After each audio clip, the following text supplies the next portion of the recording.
आज का क्वेश्चन है बच्चों ट्राइंगल लॉ ऑफ वेक्टर। क्या है? Triangle law of vector. मैंने स्टेटमेंट में आपको बताया, स्टेटमेंट में क्या लिखोगे आप इसका। अगर मैं किसी ट्राइंगल की एक साइड को ले रहा हूँ, ठीक है, अगर मैं ट्राइंगल में एक को रिजल्टेंट वेक्टर एक को ये वेक्टर मान रहा हूँ और दूसरा वेक्टर मान रहा हूँ, जब मैं उन तीनों को जब तीनों को मैं कंबाइन करूंगा तो कंबाइन करके मेरे पास जो ये तीसरा वेक्टर, अगर मैं इसको वेक्टर ए मानूंगा, इसको मैं वेक्टर बी मानूंगा, तो जो मेरा तीसरा वेक्टर होगा ये मेरा रिजल्टेंट वेक्टर होगा, जो मुझे रिजल्ट देगा, तो इसको मानूंगा मैं vector number R. Resultant vector को किससे डिनोट करते हैं? रिजल्टेंट वेक्टर को यूनिट वेक्टर वेक्टर आर से। आर और आर के ऊपर क्या समझ में आई? फिर मैं बात करता हूँ इसकी एक्सप्लेनेशन की। बच्चों मैं मान के चलता हूँ कि मेरे पास ओपी, एक वेक्टर मैंने लिया ओपी, उसको मैंने माना वेक्टर ए, और दूसरा मैंने लिया पी क्यू, उसको मैंने माना वेक्टर बी। अब दो वेक्टर को जब मैं आपस में जोड़ूंगा तो जो मुझे तीसरा वेक्टर मिलेगा, तीसरी जो साइड मिलेगी, वो साइड कौन सी होगी? रिजल्टेंट वेक्टर वाली साइड। कौन सी साइड होगी? समझ आई? एक साइड ये है, दूसरी साइड ये है, ये आ गया वेक्टर ए, ये आ गया वेक्टर बी। तो जब मैं तीसरी साइड इन दोनों को मैच करके मिलवाऊंगा, वो मेरे पास क्या होगा? मेरा रिजल्ट होगा। क्या होगा? रिजल्ट। और उसको बोलते हैं रिजल्टेंट वेक्टर। क्या बोलते हैं? Resultant vector. और मैं मान के चलता हूँ कि थीटा मेरे पास एक ऐसा एंगल है जो एंगल ए और एंगल बी के बीच में बन रहा है। जब भी किसी के बीच में कोई एंगल बनता है तो हम उसको जनरली थीटा मानते हैं ना, मानते हैं थीटा, चाहे वो कुछ भी हो, बट मानते क्या है? थीटा। वही मैंने माना। और ये जो OQ है ये क्या है मेरे पास? रिजल्टेंट है किसका? वेक्टर ए का और वेक्टर बी का, क्योंकि वेक्टर ए और वेक्टर बी को ही मैंने जोड़कर अपना रिजल्टेंट वेक्टर आर बनाया है। क्या बनाया? Resultant vector R. क्या यहाँ तक बात समझ आई? फिर अगर मैग्नीट्यूड में बताऊं आर का, कि आर जो रिजल्टेंट वेक्टर है वो उसमें कितना मास, कितना वगैरह, वो सब चीजें उसको कैसे निकालेंगे? इसके लिए या इसको छोड़ो, सिंपल देखो, सिंपल ध्यान दो। मेरे पास फिगर को देखकर ट्रायंगल बन रही है, ट्रायंगल बन रही है ना? कौन सी ट्रायंगल है? कौन सी ट्रायंगल है? मैंने पहले ली है QNP। कौन सी ट्रायंगल? QNP। अब मैं इस QNP ट्रायंगल को देखते हुए कुछ पॉइंट्स को निकालूंगा। तो मैंने लिखा फ्रॉम ट्रायंगल QNP, इस ट्रायंगल से बच्चों, इस ट्रायंगल में मेरे पास दो चीजें गिवन थी, PN और PQ। तीसरा रिजल्टेंट वाली साइड है ना, PN और PQ। ये क्या है? बेस। ये क्या है? हाइपोटेन्यूज।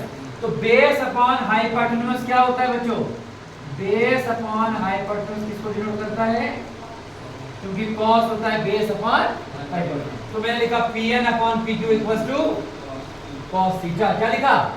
cos theta. यहां से PN की वैल्यू कितनी निकलेगी? क्रॉस मल्टीप्लाई करूंगा तो PQ cos थीटा निकलेगी ना, PN की वैल्यू PQ cos थीटा। अब यहां से एक एक स्टेप देखो, आराम से समझ में आ जाएगा। यहां से PN इक्वल्स टू, बच्चों ये PQ की वैल्यू कितनी मैंने मानी थी? कितनी? B। तो मैंने PQ की जगह लिख दिया B cos थीटा। मैंने मान ली इसको इक्वेशन नंबर 1। एक ट्रायंगल ही मैंने QNP, उससे cos थीटा निकाला। फिर दूसरी ट्रायंगल में लूंगा QNP। कौन सी लूंगा? सेम ही होनी चाहिए, क्योंकि देखो जब भी किसी का रिजल्ट हम निकालेंगे साइन और कॉस से निकालेंगे, बट जब डायरेक्शन निकालनी होगी, एंगल निकालना होगा, वहां पर हम टेन थीटा यूज करेंगे। किसका कंसेप्ट? टेन का। सिमिलरली यहां से भी बच्चों साइन किसके बराबर होता है? साइन होता है परपेंडिकुलर अपॉन हाइपोटेन्यूज। तो वही मैंने लिखा, मेरे पास परपेंडिकुलर क्या था? QN, हाइपोटेन्यूज क्या था? PO equals to sin theta. यहां से अगर मैं QN की वैल्यू निकालना चाहूं तो कितनी निकलेगी क्रॉस मल्टीप्लाई करके? PQ sin theta. यहां से QN will be equals to PQ कितना था? PQ कितना था? B sin theta. मान के चला इसको इक्वेशन नंबर 2। इतना समझ में आया? फिर मैं क्या करूंगा? रिजल्टेंट साइड लूंगा। हम देखो, हमने 10th की ट्रिग्नोमेट्री में भी पढ़ा होगा, जब पूरी ट्रायंगल होती है पहले अंदर वाली ट्रायंगल को लेते हैं और फिर बाहर की पूरी ट्रायंगल को। वैसे मैंने पहले आधी ट्रायंगल ली, अब मैं क्या लूंगा? QON, पूरी की पूरी ट्रायंगल। अब मैं इस पूरी की पूरी ट्रायंगल में क्या करूंगा? बाय पीजीटी रिजल्ट निकालूंगा, ठीक है। हाइपोटेन्यूज का स्क्वायर इक्वल्स टू बेस का स्क्वायर प्लस परपेंडिकुलर का स्क्वायर, क्लियर। यहां से बच्चों ओ क्यूब का square will be equals to, बताओ देखो उतनी कोई भी बात खास नहीं है ये, बताओ मुझे बच्चों ओ एन किसके बराबर था, ये ओ एन क्या ये O N O P plus P N को मिलाकर नहीं बनाए, बनाया ना, तो लिखा मैंने इसकी जगह O P plus P N का whole square plus Q N. बच्चों बताओ ये क्यू एन किस किस को मिलाकर बना है, किसी को नहीं, क्यू एन इस पे तो लिख दिया Q N, clear, equals to, अब ये ओ क्यू किसके बराबर था, ओ क्यू था आर के बराबर, तो लिखा मैंने आर का इसकी जगह आर और स्क्वायर की जगह square equals to O P plus P N का स्क्वायर। ओ पी किसके बराबर था, ओ पी था ए के बराबर और पी एन था, पी एन कितना था बी cos थीटा, लिख दिया बी cos थीटा का स्क्वायर प्लस क्यू एन कितना था बी sin, समझ आ रही है, सब कुछ फिगर में ही दिया है, सिर्फ थॉरली देखना, बी sin थीटा। अब यहां से ये क्या बन गया, ये बन गया a प्लस b का होल स्क्वायर, ये हो गया a, ये हो गया, ये है a, ये है b। अब a प्लस b का होल स्क्वायर किसके बराबर होता है, a square plus b square plus 2ab।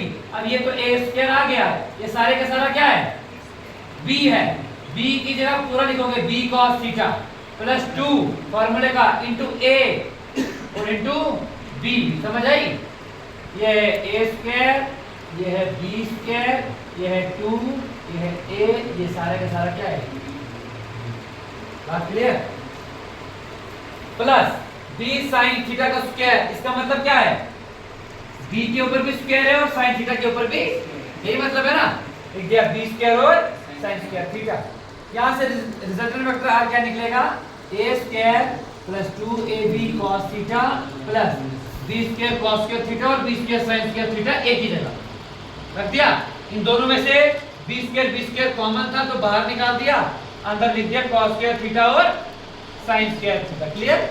अब r square will be equals to a square plus 2ab cos theta plus b square, क्योंकि sin square theta plus cos square theta होता है 1, 1 के साथ इसकी मल्टीप्लिकेशन होगी तो b स्क्वायर ही आ जाएगा। यहाँ से मुझे रिजल्ट क्या मिलेगा, इसका r will be equals to square जाएगा रूट में, तो a square plus 2ab cos theta plus b square, ये क्या मिल गया रिजल्टेंट वेक्टर, क्या मिल गया रिजल्टेंट वेक्टर, इसको मैंने x से डिनोट किया, किससे, बस